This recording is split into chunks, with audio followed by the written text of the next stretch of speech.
Hello guys, nara ko i-share ninyo kay kanang magbugat kayo sa ako ang dughan, no? So kami guys, kuan mi nga managsuon sa kami nga managsuon, ako ra gyud ang usa ka babay. Unya karon guys, napamiidsuon nga wa pa sila maminyo kay napay bata pa 13 edad o 14 nya napay 20 edad. So ang wala pa maminyo namo guys kay kuan upat ka buok. So karon guys, amo ang sitwasyon karon guys, no? Musulti lang jud ko sa tinuod kay ngano kanang bugat man gud sa akong dughan mo nang usahay nga dili ko magtingog ba kay ako pamilyado na nya sila pamilyado na pod nya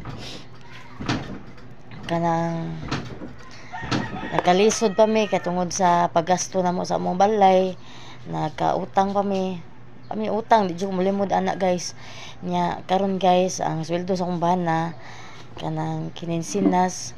So ang sweldo sa akong idsuon nasa sila pamilya, ang sweldo sa akong idsuon guys kay kanang siniman na. So karon guys, ang gusto lang unta nako ba nga kanang magtinabangay lang unta mi ba kanang bisan man ugwa sila mahatag nako guys, bisag kanang mutabang na lang unta sila tipid ba, magtipid-tipid na lang pud sila para pud nga inigabot sa kanang semana dili mahurot ang ilahang kwarta. Moro gyud akong gusto guys nya. Karon guys, musulti na lang ko bahalag malain ako mga igsuon, no? Kanang bugat pud sa akong dughan good. Kada bang mahutdan sila ba nga ari gyud sila modagan ako permi. Nga kibaw sila nga walang-wala gyud mi. Kaya ngano ang sweldo sa akong bana kinsinas guys nya. Kanang magtipid jud mi maski 100 na lang amo kwarta, 200 amo gyud nang kanang paningkamutan nga dili gyud na namo magasto, dili gyud na namo mawaldas kay ngano layo pa ang kinsinas.